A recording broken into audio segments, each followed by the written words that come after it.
and we're here today with Elyse Aurbach and Kuhn, both ARIS Fellows in University of Michigan folks who are going to be presenting their workshop today. So if you're here for Apply Reflective Tools to Level Up Your BI Practice, you're in the right spot. We will be recording, as I just told you, so keep that in mind, and we will have a good time and lots of questions and I guess some breakouts and all sorts of fun stuff happening.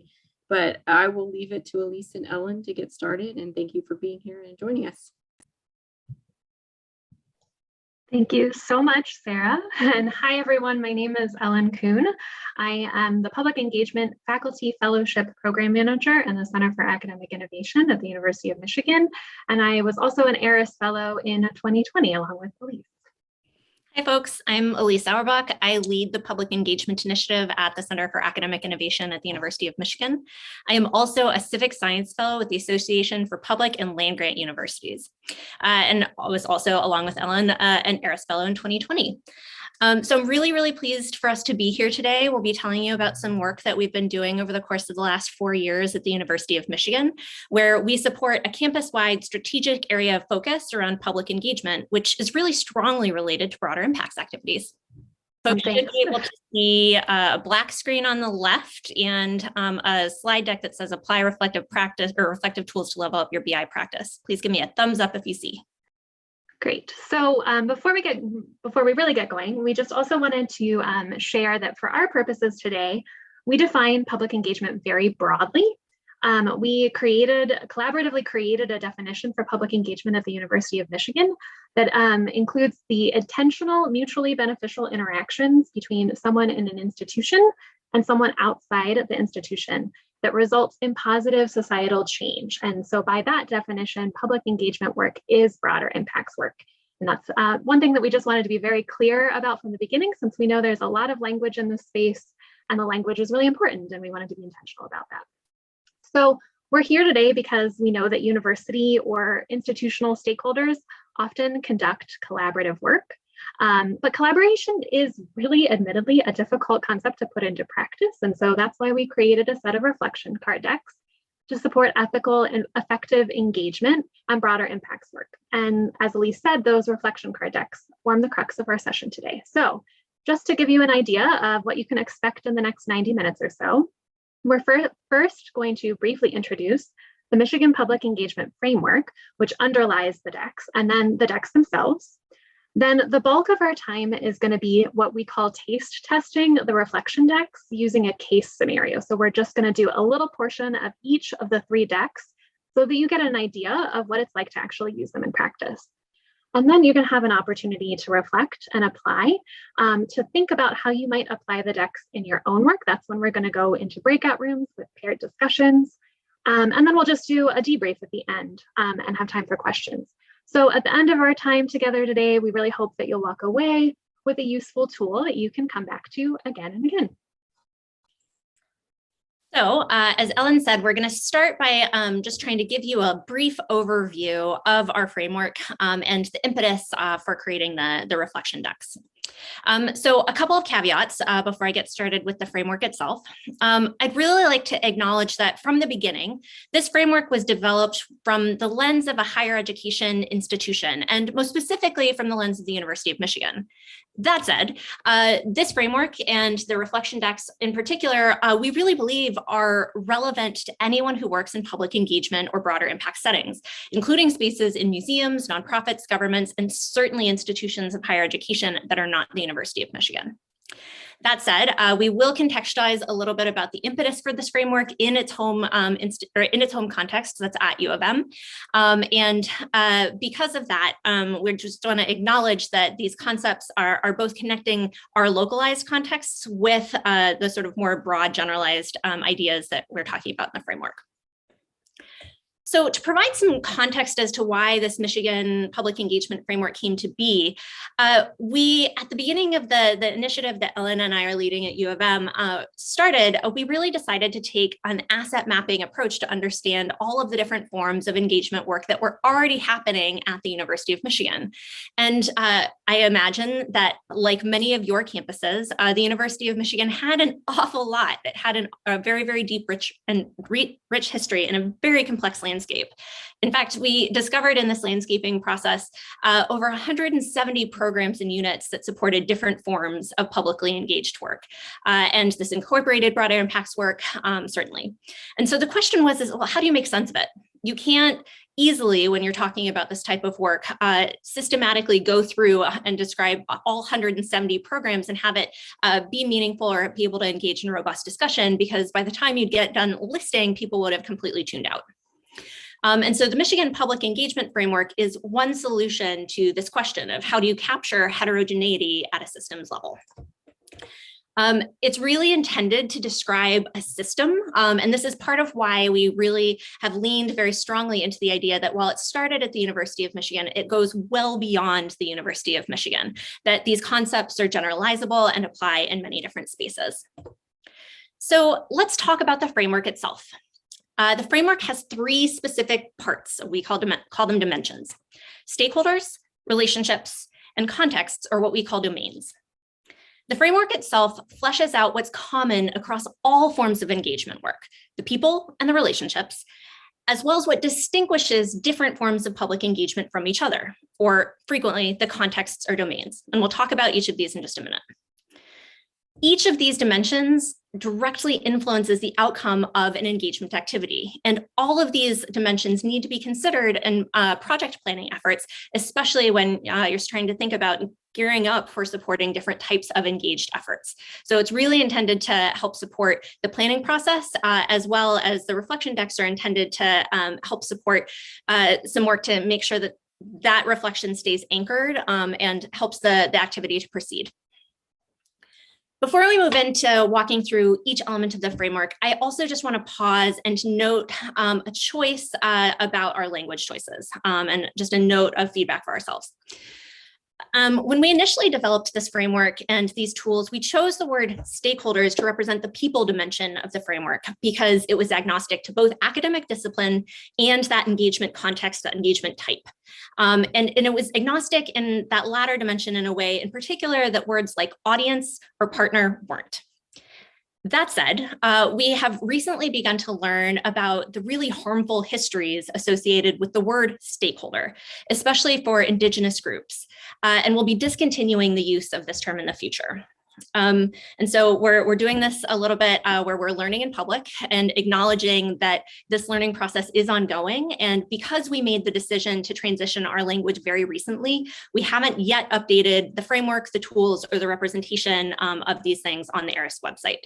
This is an upcoming priority for us this summer. So in the meantime, we ask for your patience and are asking for you to work with us as we try and transition the term. When you see the word stakeholder, please mentally encode people to the degree that you can, and we'll be trying to work towards using both during today's presentation. Okay, so let's dive in just a little bit into the framework itself. As I mentioned, the first dimension is really all about the people. And here we're thinking about all of the different ways and all of the very different complex identities and assets and experiences that the people bring together when they're coming together in relationship. And so when we think about people involved in engagement work, it's really important to deeply, to the degree that is possible in any relationship, understand their identities, understand their understandings, their experiences, the types of expertise that they bring, as well as the assets and liabilities, as all of these different dimensions of and depths of people impact the outcome of an engaged activity. And so within this dimension, I just really want to highlight there are lots of things, including values and lived experiences and different types of barriers and resources and motivations. This dimension of the framework is really trying to focus on the people and to articulate a lot of the really core aspects of ourselves as people and as stakeholders in an engaged activity in order to try and help give clarity towards planning that engaged activity. The next dimension is about the relationships. And so again, the commonality across all forms of engagement is that people form relationships for the purposes of their engaged relationship or activity. And the relationship itself has distinct characteristics that affect the outcome of the engagement. Things like qualities and ideas like transparency and power sharing and representation. And again, these characteristics in a relationship are really important because when they are not effectively negotiated with the different folks involved in the relationship, they can create real pitfalls for engagement work to go awry. So it is not as ethical or as effective as our best ambitions for it. Whereas conversely, if we attend to these relationship qualities and are active and reflective and intentional about the way that we attend to them, that we can work towards more ethical and effective engagement work.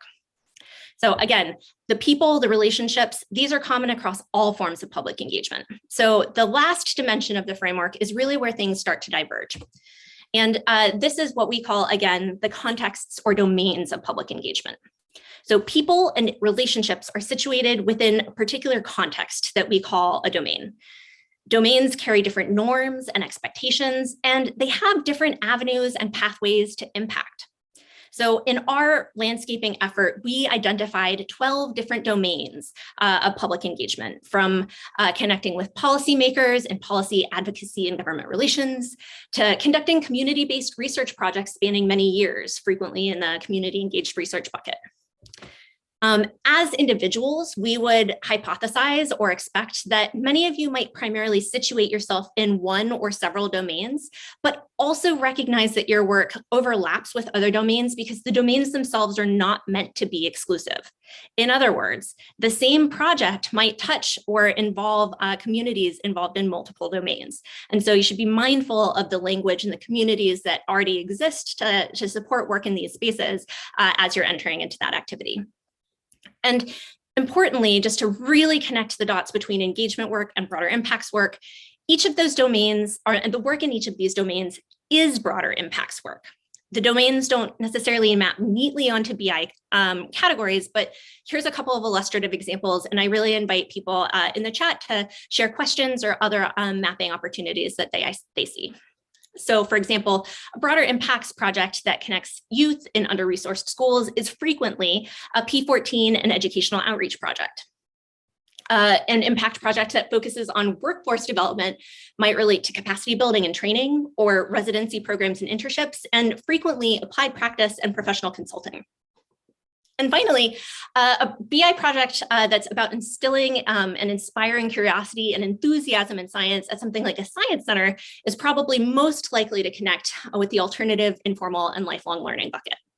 So one final note about language before we transition and start talking about the reflection decks. The reason that we're using these terms and these titles for our domains framework is because these are the terms that professionals and practitioners in these spaces frequently use to describe themselves. These terms are also more rooted across disciplines, including humanities and the arts, many of which have really rich histories in public engagement and research impact.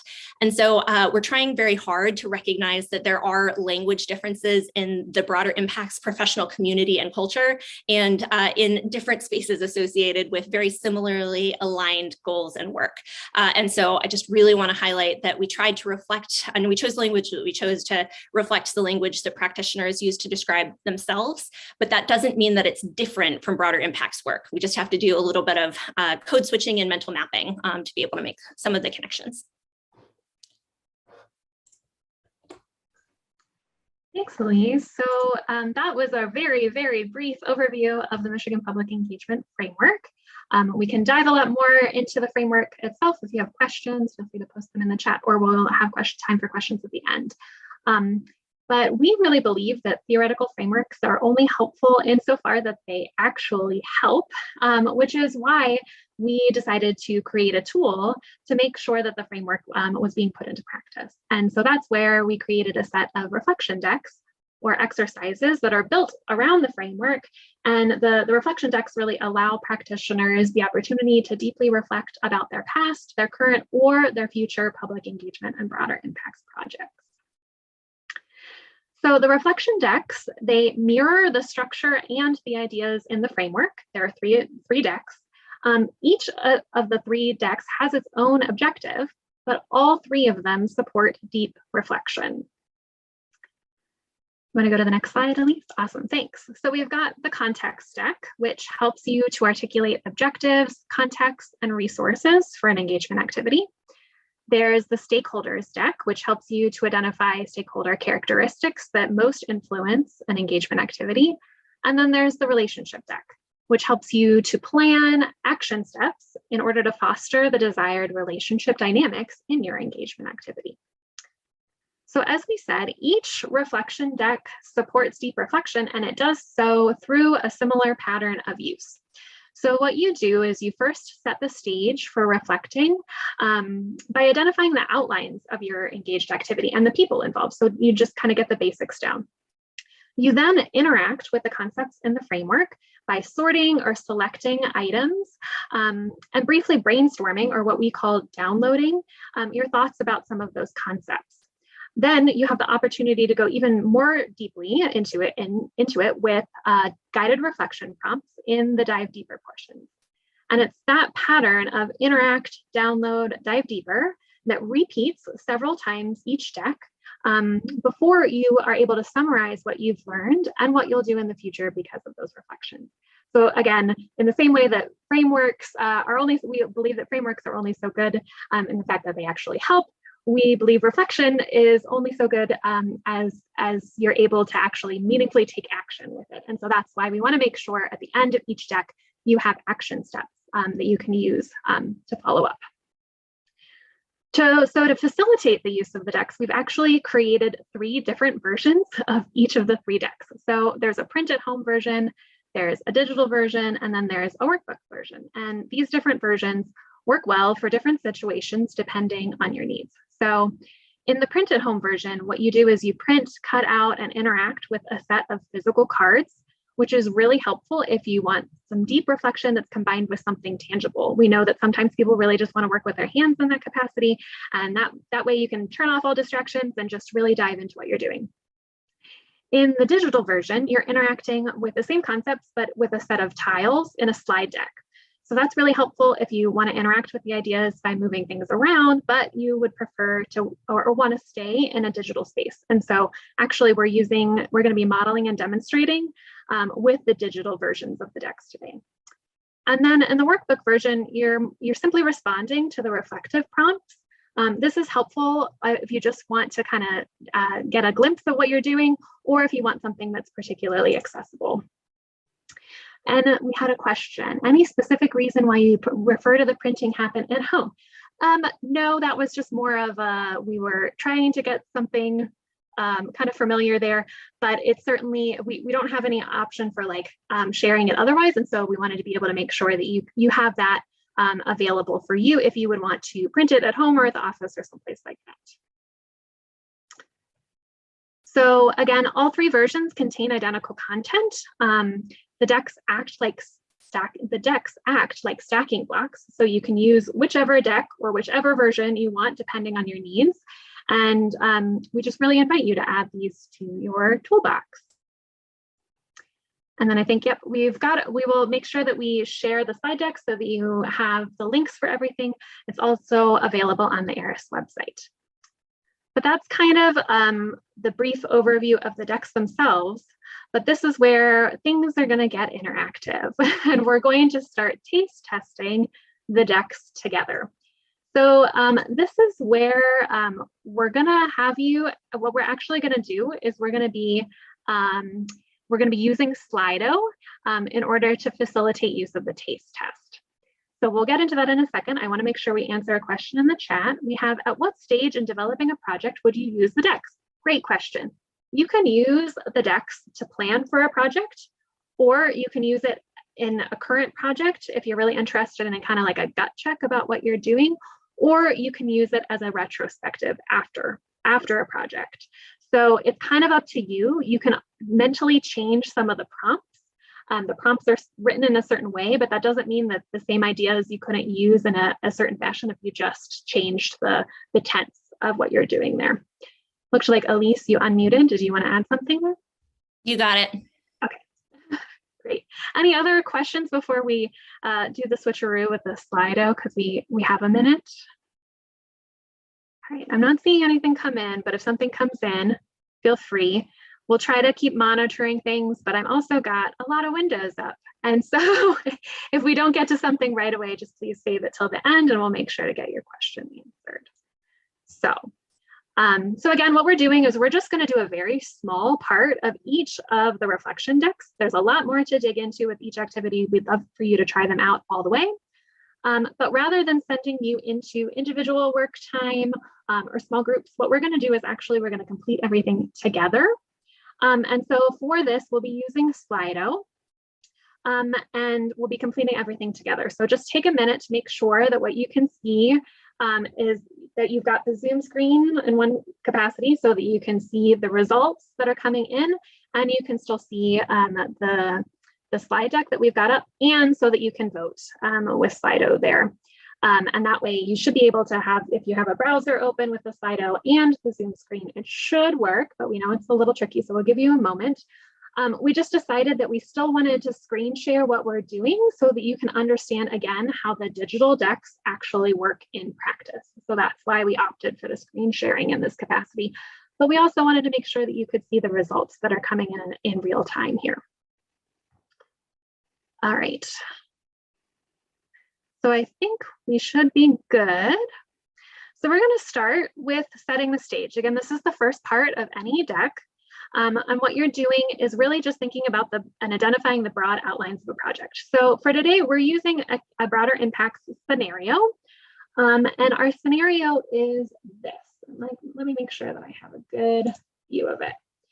So you are Janie Doe, and you are designing an exhibit for the local Natural History Museum about plastic pollution in the Great Lakes. We are at the University of Michigan, so we felt like a Great Lakes exhibit made sense here. So the exhibit is going to explore sources of plastic pollution, particularly the impact of microplastics on local wildlife, in order to speak to the idea that plastics are everywhere and they have a huge impact on local ecosystems. Let's see, is it possible for you to zoom in on the slide? Yep, I think Elyse is getting it. Thank you, Elyse. This is where it is a little tricky for this part. There we go. Great, thank you, Elyse. So I'll start again. We've got an exhibit at a local natural history museum about plastic pollution in the Great Lakes. It's set to run May to July 2023. This exhibit's going to explore the sources of plastic pollution, particularly impact on microplastics on local wildlife. And kind of the big takeaway is from the exhibit is that plastics are everywhere and they have a huge impact on local ecosystems. So you would really like the exhibit to be participatory. You're also thinking about potentially running a parallel community science project. So currently the project is in early planning stages. So you recently met with museum staff to get a feel for the space. You have been working to get a student secured to help with exhibit development in the fall. And you have begun planning the major outlines of the exhibit, including the core takeaway and possible participatory elements, as we just mentioned there. So I think we're good to go for our first piece. So you're going to help us fill out that right-hand box, which is listing the primary people, including yourself, who are involved in this engagement activity. So in Slido, if you can go ahead and answer that question, just list all of the people involved in this engagement activity. Note that this is going to be a word cloud, so only do one word or phrase to describe each list of or each type of person. And so that way it will enable people to, if there are like increasing frequencies of specific types of words. So for instance, visitors, if multiple people put visitors in as a key stakeholder, then we'll be able to get that. Great, we're starting to see some results come in.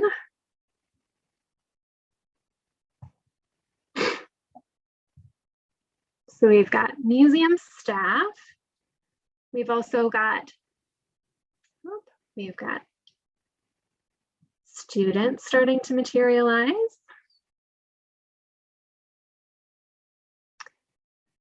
We've got researchers.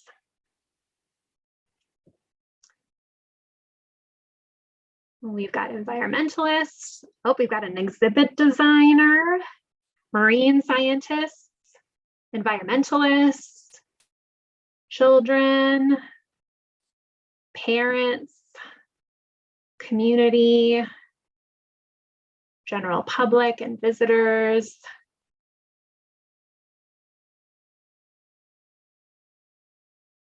Great.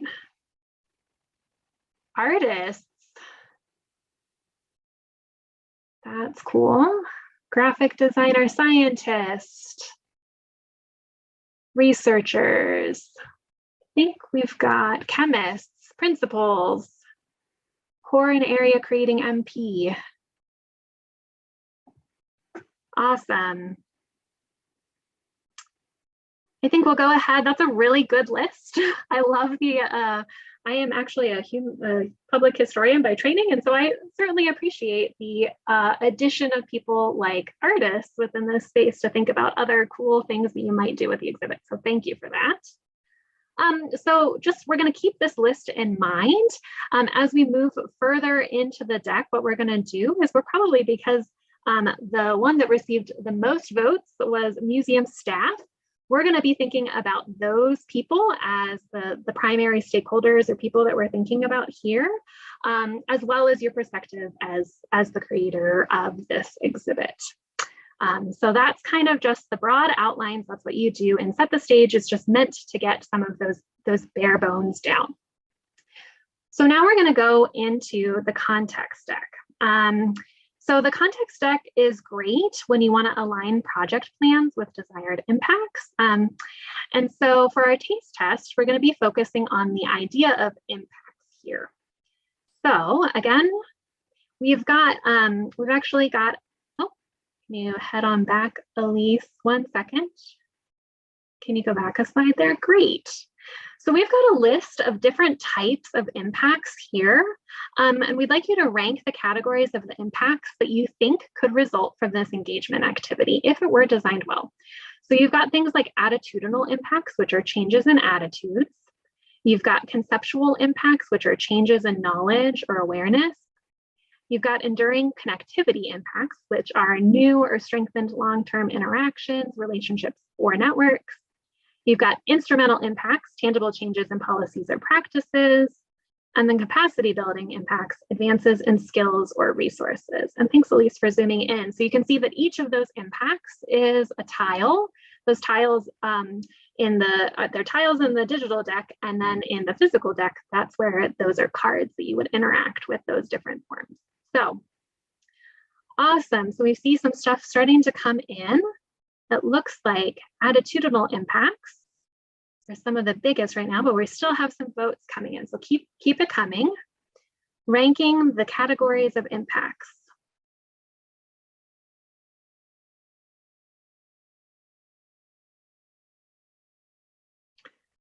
Awesome. And so Elyse is moving each of the selected impacts, the prioritized ones, into the appropriate spots. And it does look like we're coalescing around attitudinal impacts or changes in attitudes, conceptual impacts, changes in knowledge or awareness, and enduring connectivity impacts, so new or strengthened long-term interactions, relationships, or networks. That's great. I think we're good to move on. So now that we've selected those impacts, we're going to focus on the one that you all listed as the highest. which is attitudinal impacts. So what you're going to do here is to describe that desired impact, including who will help to bring about that impact and who will experience them. So again, you're thinking about attitudinal impacts here. Attitudinal impacts are changes in attitude. So go ahead and jot some thoughts down there about this particular impact. And maybe Elyse, could you zoom in on this one too, so you can see the... On which piece? On the slide itself or on the... On the slide itself, so we can see the text that comes up here too as you're writing, if that works. If that's not going to throw you off too much. Awesome, thank you. All right. Oh, interesting. So we're seeing a lot of community come up here. We've also seen there's an interesting capacity of museum staff to engage. We've also got use, visitors, museum visitors. Oh, we've got visitors will gain a new insight. So really this is thinking through the attitudinal impacts, thinking about visitors here. Building STEM identity.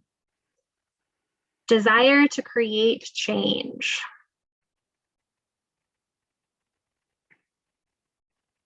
Also purchasing, so thinking about attitudes in terms of purchasing and what you're doing there. It's really interesting. Environmental protection.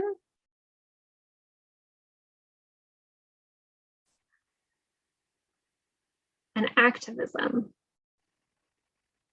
Oh, and reduction, you've already got it. You're so on it, Elyse. Thank you for reduction and creation.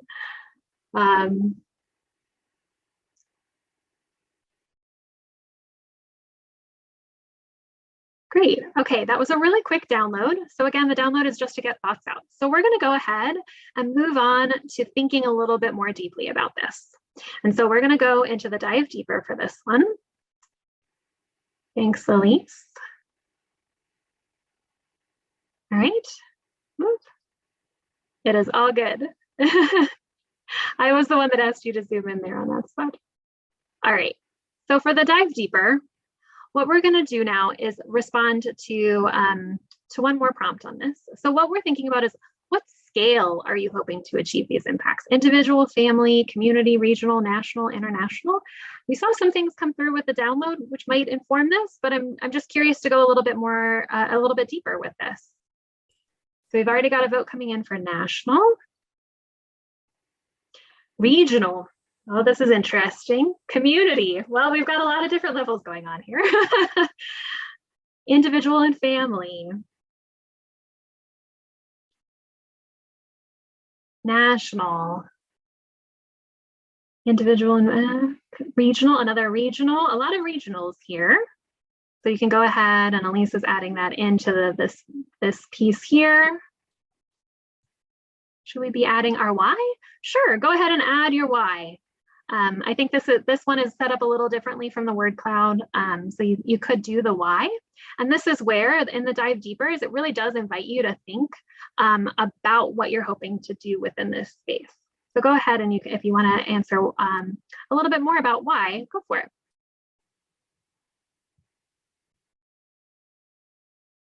We'll give you just a minute more to think. Oh, to set an example with one body of water and apply it to others. So having a national impact, that's interesting.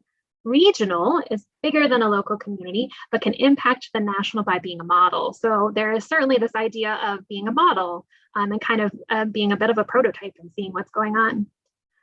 However, we also have an exhibit is only going to impact the immediate users. To go broader to region, there would need to be more action steps. That's a really critical insight there too. Looking at an ecosystem scale, that's interesting as well.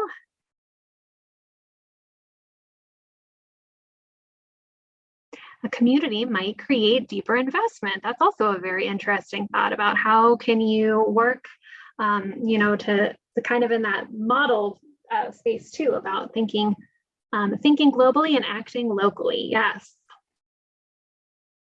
These are all really awesome dive deeper responses. And I just want to pause to notice how everybody identified, not everybody, but we had lots of different responses within this. There could be lots of different ways that you're thinking about impact. And very interestingly, we've got another thought here, stepping back, how do we define community? It's probably not the same way. That is also very true. So the thought behind this is that you're really trying to get clear about what kinds of impacts you're hoping to achieve through your project, in this case, through the exhibit, and that you're also being clear with your partners about that. So, you all identified museum staff at the beginning. This is that opportunity to have a conversation about the types of impacts that you're aiming for with this kind of a project, because you could be different types of impacts. You could be trying to think at that national level, but you would need to design it differently for that kind of an impact than if you were looking at the individual scale. Also depends where this local museum is located. I'm in DC, so museums are national. Also a very good point. Thank you so much for bringing this all. Do you break down impacts on a time scale? That's also a really good question. I can't remember. There's another dive deeper question within this portion here, and I can't quite remember if we're thinking about the scale there, but if you wanted to think through the way that you might have impacts that build on one another. So you could have a short-term impact and then a medium-term impact and a long-term impact, just kind of the way that you all were talking about in terms of potentially starting small and then building up from there and thinking through the different levers that you've got at each of those places in order to make sure that your impacts match your project design. That's really what this is kind of trying to get at, is that what you're doing and the actions and how you're creating something are aligning for what you're hoping to achieve. Also got a comment, this is a really cool way to engage us in this process. Well, thank you, that's great. Elyse, you unmuted, did you want to say something? Keep going. Okay, I think actually that is the end of the context taste deck. Context deck taste test, that's a mouthful. But just so that you get a feel for or an idea of what else you would be doing if you were to use the context deck, what you would do is you'd also have the opportunity to identify and explore relevant domains, what Elyse talked about in terms of those different forms of engagement. So something like this might be alternative informal lifelong learning, for instance. And also think about that larger context. So whoever mentioned the fact that they're in DC and museums are national, that's your opportunity to think about that larger context and how that plays in.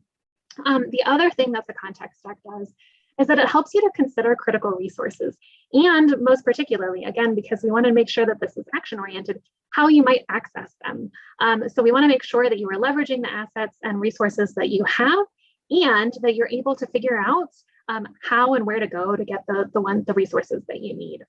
So this is a really good deck to strategize.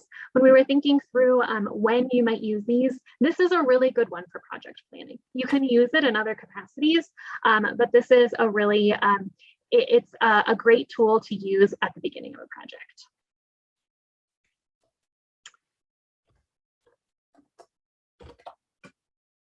We've also got a comment, excited to think about how you can use this in the strategic planning work I do with nonprofits. You definitely built something that can work beyond just in universities. Thank you. That's really exciting to hear. We also are the firm believers of making sure that what we're doing applies in lots of spaces and for lots of practitioners. We know that there's a lot of similarity in work.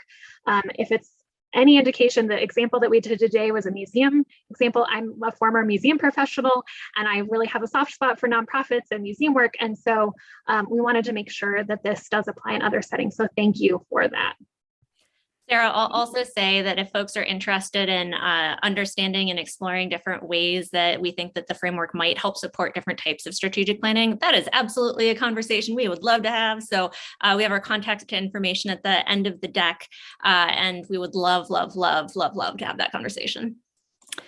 All right, so we're going to go ahead and move on and taste test the stakeholders deck. So the stakeholders deck is really great for thinking about what different partners or different people in an engagement relationship bring to the table. And I'm going to just pause for a minute and say we really very deliberately designed the stakeholders deck to take an asset-based frame to really think about what people are positively bringing and the opportunity space that comes out of really thinking about what people are bringing to the table and what you might do together. And this is one of the ways that we're trying to avoid reinforcing deficit-based thinking in the framework and the reflection decks. So we're going to go ahead and keep focusing on our museum staff as our stakeholders. So just take a minute. We're going to stay with that same case study with Jamie Doe, and we're thinking about museum staff as the sort of core partners who we'll be working with in the stakeholder stack. So as before, we're going to go ahead and start. We're going to start by thinking about the types of assets that the museum staff are going to be able to bring to the table. So I'm going to go ahead and again, zoom in on these tiles. Thank you to Mary and Sana who highlighted this. This is valuable. So the types of asset categories that we're going to be starting to work with include authority or formal decision-making power, especially in an engagement context, resources like tangible materials or funding that one can bring, capacity, including time, energy, other intangibles that folks can bring, influence, like informal ability that different people have to affect others in the engagement activity, and motivations, reasons why people are interested in participating in the engagement activity. So we're actually going to do two sorts. And so we're going to do two ranking polls. I'm going to throw up the first one in the Slido now. The first question is, we'd like you to rank these 5 different types of assets for museum staff. What are museum staff bringing that are most relevant to this engagement activity? Again, rank these in terms of which of these assets are most relevant for museum staff in bringing to this activity.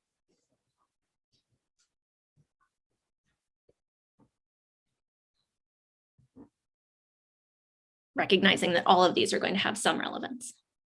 Resources, capacity, authority, got a few answers, some motivations. Capacity is ticking up a little bit. Motivations, reasons to participate, some degree of influence starting to happen. I think that pretty universally, folks who've chimed in so far are really zeroing in on resources as assets that museum staff can bring to the table. And I would wholeheartedly agree with that.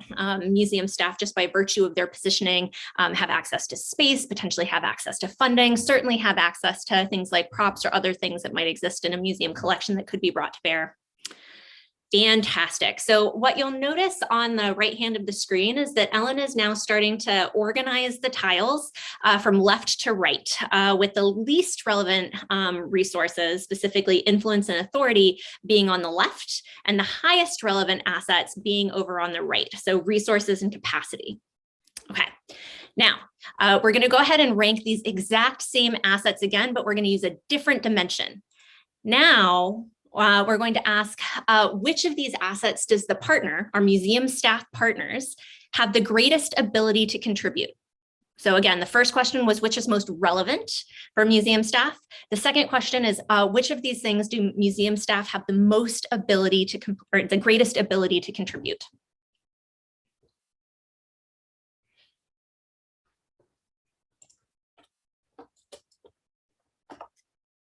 All right, a couple of answers trickling in, pretty universally, capacity and resources, some authority. Capacity is really the top one for most folks. Influence and motivations. So professionals in museum spaces certainly have motivation to participate as part of their job. Capacity and resources really seem to be the takeaway winners. And so now what you'll see on the screen is that Ellen is now starting to then organize the assets, not just from left to right, but also top to bottom. And in doing this, what Ellen is doing is really highlighting sort of buckets of these assets and assets that our museum partners would be bringing to this collaboration so that we can think about them a little bit more deeply. So notice that there are 4 quadrants on the screen. You've got high ability to contribute on the top with relevance, low relevance on the left and high relevance on the right. And so we're really going to be zooming into this box right here, high relevance, high ability to contribute for our next activity. So notice that pretty universally, this group has said that capacity and resources are things that they believe that museum staff in a partnership involving the creation of a museum exhibit have to contribute to this partnership. All right, so now we're going to go ahead and download. So in the same way, so we're going to, for the purposes of today, we're going to focus on capacity, I think. So Elena's going to move capacity over, and I'm going to go ahead and zoom in and we're going to, again, download. So in the word poll or the word cloud, describe capacity as it relates to the engagement activity from the staff partner's perspective. So think about if they were describing what they might have to give in terms of contributing to a partnership in developing this exhibit, what kinds of capacities might they think about when they're trying to think about putting their efforts forward to the table? Expertise, heck yeah, heck yeah. Access to space, staff time, oh yeah. Expertise is a big one. So alternative, informal, lifelong learning, there are whole philosophies associated with what makes good informal and free choice learning environments. Ideas, tools, time, connections, marketing skills. Space is a really, really big one. So really appreciate the multiple votes there. You can't have an exhibit unless you have a space to host the exhibit in.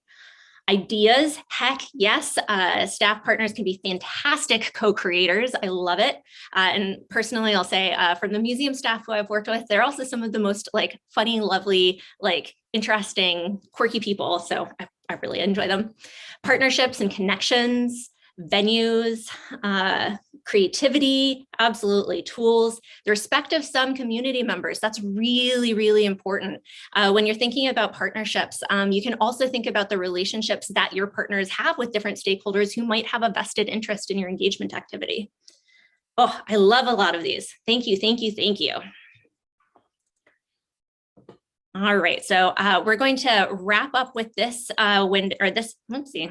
I have to really get used to zooming in and out. Apologies. Didn't practice that one ahead of time. But again, thank you to Mary and to Zana for highlighting that was an important thing that we needed to cover. So finally, to complete our cycle for the stakeholders reflective deck, let's dive deeper. And so our final Slido poll for this taste test is the following. So what does your selection, and in this particular sense, we're focusing on capacities, the capacities of museum staff.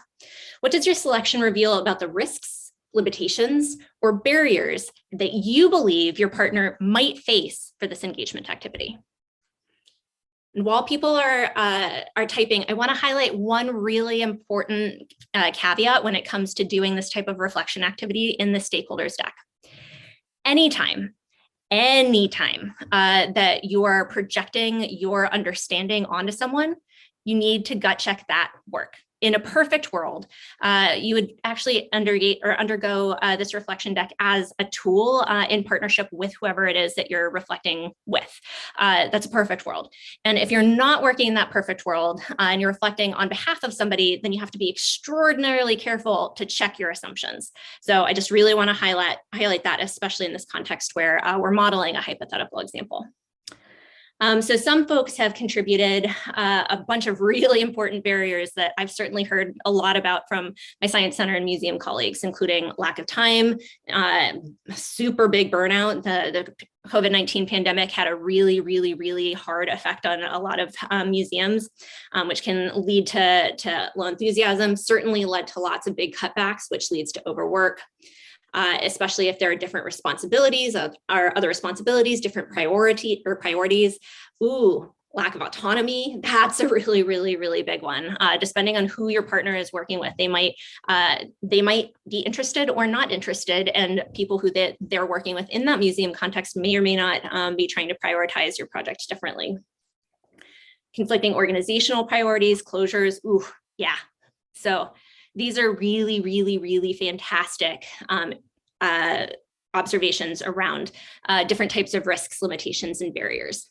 Different work cultures, that's a really big one. So whoever put that one in the chat, I really appreciate that. There's some really great work that folks, I don't remember all the collaborators on this project, so I'm not going to try and label it. The folks working on the Portal to the Public Bid network described as just really, really different cultures, especially with museum and informal learning and free choice learning spaces and academic spaces, including different timelines, different sort of sense of communication responsibilities, things along those lines.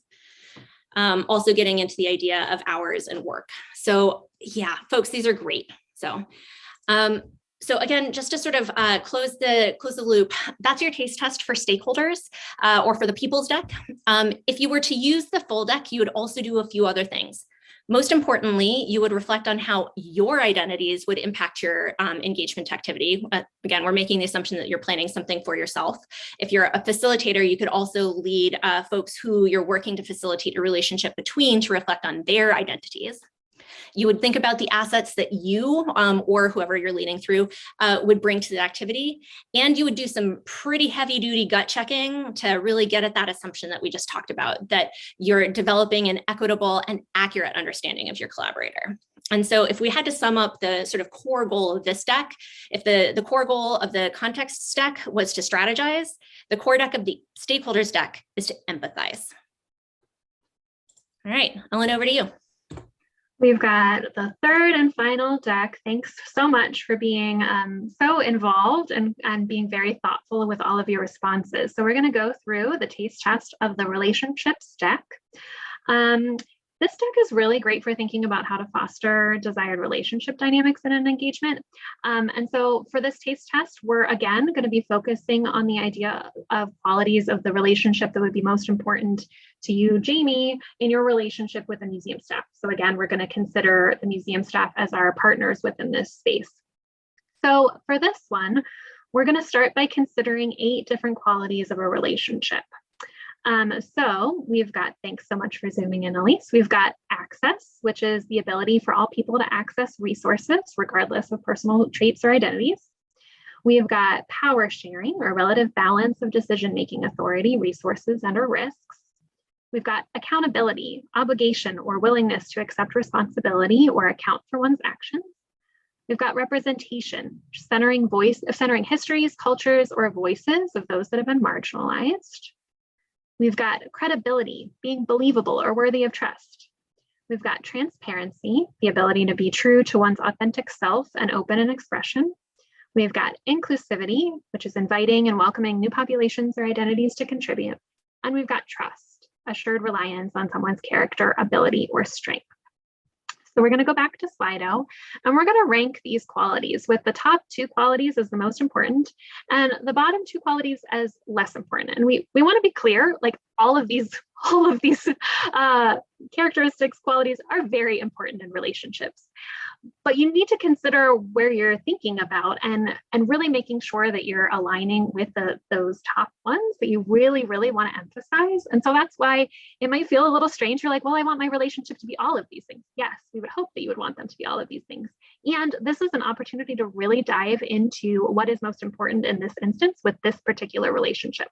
So it might feel a little strange right away, but we invite you to just kind of lean into that discomfort and figure out which quality really is more important. And so you'll see the scale is more important, less important, not least important. There's no least important here. It's just a spectrum, and we're just trying to think through this relationship with the museum staff. So go ahead and take a moment for that one.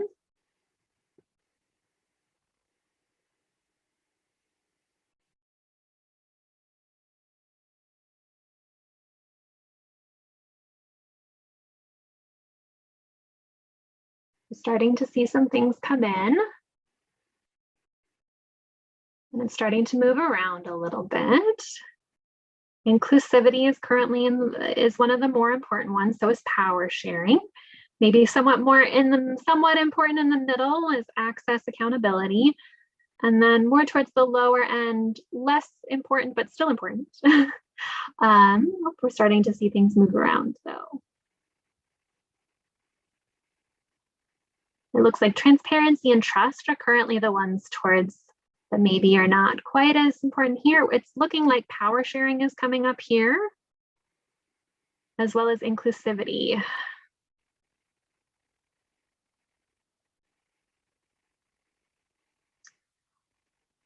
And it is really also interesting to note here that even within this group, there were different ideas about what is important within this relationship. And this is where it's helpful to just take a moment and to name that people are going to have different ideas. And it's where those ideas are coming from that you have an opportunity for a conversation with your partner, that you are really starting to think through what this means in practice. So it looks like we've got the more important ones are inclusivity and power sharing. In the middle, we've got access, representation, accountability, trust. And then lesser important for this is transparency and credibility. Great. All right, so now we're gonna, again, do one more download. Elyse? Do you want to do power sharing or inclusivity? Inclusivity was the top one, so let's do that one. So for this one, you're thinking from your perspective as Jamie Doe. So really thinking how this concept or practice might impact your engagement activity from your perspective. So this is kind of like a why. What is it about inclusivity that's important here? And just getting some initial thoughts down about this concept and this relationship quality. So inclusivity, inviting and welcoming new populations or identities to contribute. So we've got a who's at the table, equity, representation.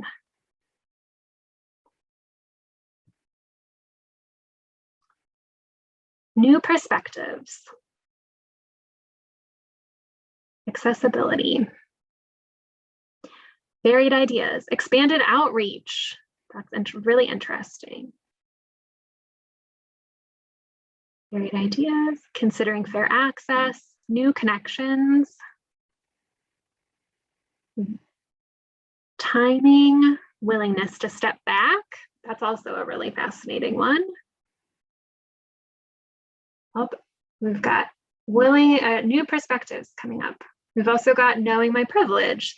That's where the stakeholders deck, again, when you're thinking about identities, you can think through yourself and how your identities and privileges or might be coming into play within this.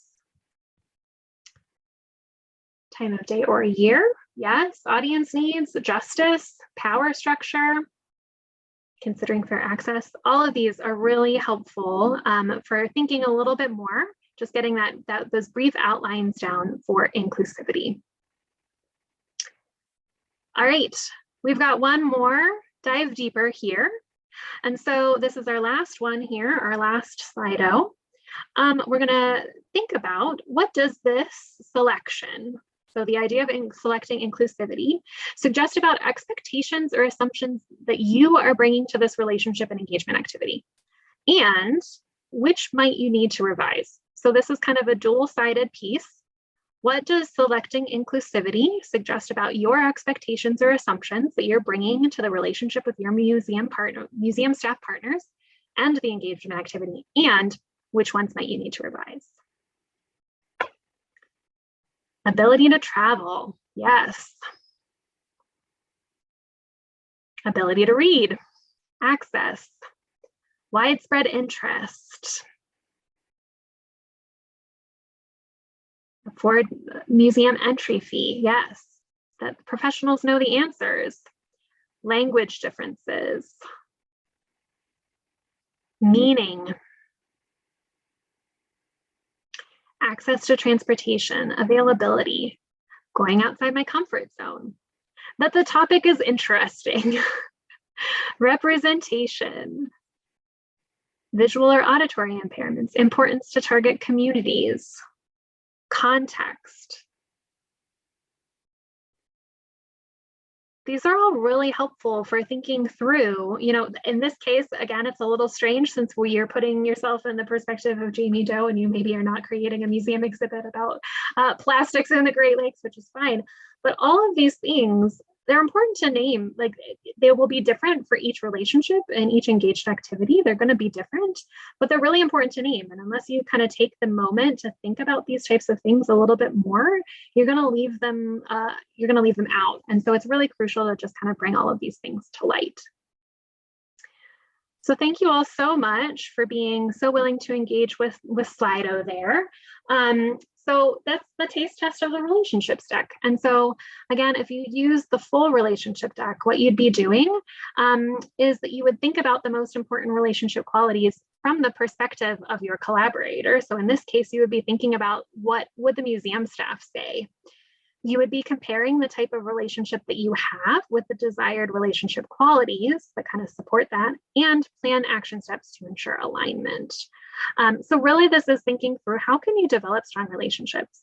And you can use this in conversation with your partners. You can also use this as you're prepping to go into these spaces so that you have a little bit more of an idea of the types of questions that you want to ask, the types of things that you really want to be mindful of.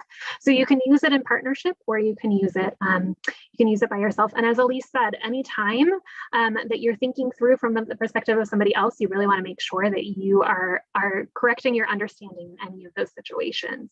So there are reminders throughout the decks to do that gut check so that you're not just making whole blanket assumptions about other people.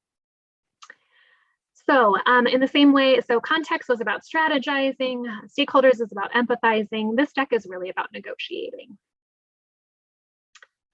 And that's it for the taste test. At the end of any deck, what you would do is you would wrap up with reflecting on your work in the deck itself. So you would do a full debrief to record lessons learned and how you're feeling about your engagement activity now. For today's taste test, we're not going to do that step. Just know that it's available in the full deck, and that is purposeful. It's by design. We want to make sure that you're walking away reflecting is only as good as the action steps that can follow that reflection. So thank you all again for the participation there. This is the next opportunity. What we're going to invite you to do is to think about how you might use these decks in your own work. So we have used them in project planning and training as retrospectives, but we really want you to think about your own work on a day-to-day basis and where and how you might apply these decks. So just take a minute to think about applications in your own space. And then what you're going to do is you're going to be placed in a breakout room with a partner to discuss your work and how the decks might be useful in your work. You're going to have about 8 minutes or so for your paired conversations in the breakout rooms once we enter them. Also, you can just use this as an opportunity to connect with one another. Just have a chat about your work and where you might use these decks. So I think we're good to go ahead and open up breakout rooms. Sarah, if you're good to go there. Okay, just give me 1 second. Elyse and Ellen, would you like to be in breakouts as well? No, we'll stick in the main room. Thank you. All right. Thank you so much, Sarah. All right. Oh, okay. Just to signal our turns, after you've had an opportunity to chat through how this might apply to your own work, we will come back and have a large group debrief. I think that one of the things that Ellen and I have been most excited about as folks have learned about the framework and the reflective decks is hearing about the really varied use cases that people have come up with which goes well beyond the bounds of our imagination. And so we would love to hear what feels like it's appropriate and helpful for you. If it comes up, we are also very active in terms of seeking feedback. And so if there are places where you feel like things break or don't quite work, that feedback is also very, very welcome. And you can feel free to share that with us either in today's session or to reach out with us at the end of today's session with our contact information. But we hope that you were able to have some conversations and to think about use cases and talk about your different work with one another. So we'd love to hear what use cases did you discuss in your paired conversations and what outstanding questions do you have? This is kind of open debrief time. You can either feel free to unmute or you can post something in the chat. Regardless, we do ask that you introduce yourself if you start talking. Oh, we got a raised hand. Go for it. We've got Kelsey. Hi, everyone. My name is Kelsey Hassebort, and I'm a research development manager at the University of Illinois, Urbana-Champaign. And I was in a room with Allie, and we actually know each other from Nordup, so that was very cool. And we talked about, I work with health sciences faculty, she works with engineering faculty, and we talked about the timing of using a reflective tool like this. Both of us help with things like proposal development. But in my role, I've also gotten to do a lot of program management and things that I think give me the space and time to use a reflective tool like this. Whereas, when the proposal is being developed, that's obviously, not quite the space to use a tool. So we kind of talked about the way that this tool actually goes really nicely with the ARIS toolkit and the BI wizard, because those are kind of the proposal development tools. And this is more of the post-award implement. It's time to implement. Now let's make sure that we're going to do this effectively. Yeah, Kelsey, I really, really appreciate the connection points to highlight the ARIS toolkit. If folks are not familiar with the ARIS toolkit, I cannot emphasize enough that these are fantastic resources, certainly for proposal development, but also for things like some steps towards evaluation and really reflecting a lot of really, really deep work that the broader impacts community has done. So if you're not familiar with the toolkit, I'll dig up a link and post it in the chat.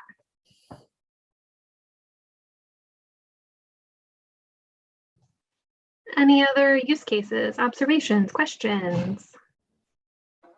I can chime in. I'm Sean Taylor, and I'm a education director for a new science and technology center on quantum science.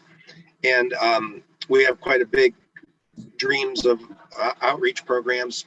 And one of our values of the center was reflexivity. So always going back and reflecting on how meetings went or how procedures went or whatever. And so I'm thinking about this as a way of getting better buy-in from our students to participate in the programs and having them understand the kind of the context of the work that we want them to do. I think I'd have to pick and choose elements of it and do it in kind of a workshop setting. Thank you so much for that. And absolutely feel free to dig into the decks and pick and choose whatever works for you. Everything's licensed under Creative Commons, so it's yours to use there. And so please feel free with your training or whatever else you are doing to use it in whatever capacity. We wanted to make sure that it was multi-use. And so but also that you're able to, I know as Kelsey was saying, like timing is tricky and building in time for reflection is tricky, but it's also a really critical part of any project. And so please use it in trainings and use it with students. That sounds like a great opportunity there as well. If I could add to what Kelsey was saying, I agreed with Kelsey, but I'd like to say in the pre-award, while you're still developing, I'd go even well before the proposal development, early in the proposal development process to say, I have a lot of PIs working to make plans together. They don't have an MOU, they haven't negotiated, they haven't said anything. And I often would use something like this that I create myself that isn't nearly as sophisticated. So I could just take this tool and before a meeting, go through it and summarize for them what I think are the main things and speed up a meeting and just say, hey, you guys aren't really aware, but you have a lot of potential for conflict.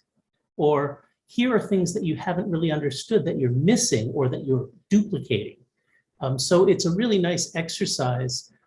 I'm going to try it on a research dean, I think, full bore, just to see how it works. Because I always think, oh, I need to make this faster, simpler, shorter. And I told the group I was in, I could be really wrong. So I might have to explore the full potential of it and use that maybe when talking to people about whether research impacts, broader impacts, or communicating these things. So thank you very much for that. But I still agreed with everything Kelsey said as well. Yeah, and I would say yes and to both of you. I feel like it's like all of those things work together, and assuming that you're one of those research development professionals who happens to land the golden child faculty who actually comes and starts working with you well ahead of your proposal deadline, then these can also be useful tools and as accompanied with things like the broader impacts rubric to start putting together broader impacts plans. I think we call it onboarding new faculty. I appreciate that, Kevin. One of the things that we've talked about with doing versions of this is going to faculty orientation at the University of Michigan. We certainly use these tools with a faculty fellowship program that our team runs. So a couple of comments in the chat. Chelsea says the asset-based thinking is also really aligned with strategic doing as well. Really appreciate that connection, Kelsey. Mary says the security settings on our university system is saying the links are not secure. Is there another way of getting the materials? Yes, yes, yes. And thank you. Deep apologies, Mary, for the challenges that you've had accessing Google. So the easiest way to get access to all of the materials from today's workshop is to go to the ARIS website. I will drop a link to the reflection collective decks page in the chat in just a second. You can also, in your ARIS hub, like your attendee hub, there is a sheet that links to all of the documents, including all of the materials on the ARIS website. So there are two ways of getting there. And if it is helpful, you should have view access to the slides, but that wasn't, I think, working for you. If it is helpful, we are also happy to download like a PDF or something along those lines and send it to you by email. So I will also drop our email addresses in the chat. Thank you, Ellen, for dropping in the pages for the resource page. And so if you have challenges accessing anything, don't hesitate to reach out to Ellen and I, and we will make sure that you get whatever you need. Any last questions or last observations, last use cases?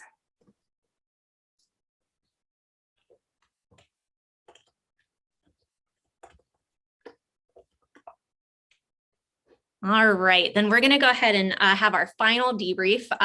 Ellen, in case it's not clear, Ellen and I really, really like debriefing and connecting the dots. So our last debrief is what we call a chatterfall. So please post one word in the chat that you'll be taking away from today's session. And sorry for the slightly funky formatting. Strategizing. Thank you, Sarah. That makes me happy. I'm a strategy person too. Relationships. Awesome. Love it, Allie. Communication. Thank you, Mary. Kelsey, organization, planning, steps from Kevin and Claire, planning from Susie. Ooh, these are good words, folks. Awesome. Well, thank you all so much. Self-awareness from Sean. That's a great one. Thank you all so much for sticking with us to the bitter end. As I said, please, please, please don't hesitate to reach out. Ellen and I try to be very friendly people. We like making friends, and we'd love to hear more about what you're doing in your various spheres, working in public engagement and broader impacts. So don't hesitate to shoot us an email, drop us a line, and we are excited to connect.